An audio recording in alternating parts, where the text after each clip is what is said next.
Mga mga salitang salitang magka magkasingkahulugan. singkahulugan. Babasahin ko na ng lahat ha. Mga salitang magkasinghulugan at magkasalungat. Mga sitwasyong pinaggamitan ng salita, context clues, at gamit ng formal na definisyon ng salita. Pag magkasing kahulugan, ibig sabihin nun, same meaning, ha? Sabi mo, same meaning. Magkasalungat. Magkasalungat.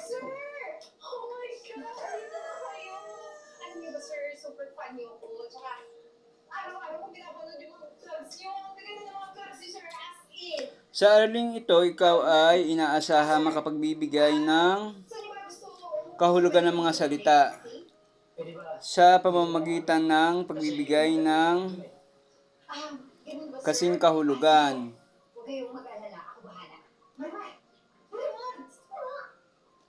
at kasalungat.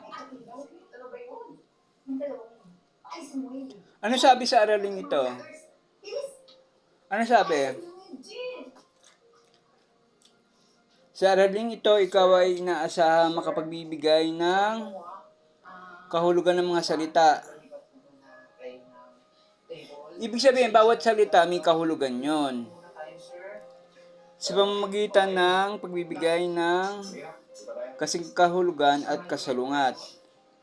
Makapagbibigay ng sitwasyong pinagamitan ng salita, context clues, at makagamit ng formal na definisyon ng salita.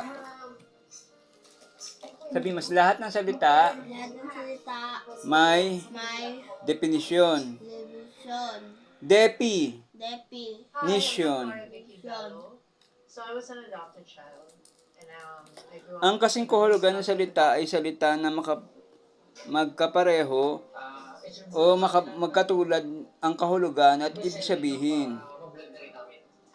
Ano yung meaning ng kasing kahulugan?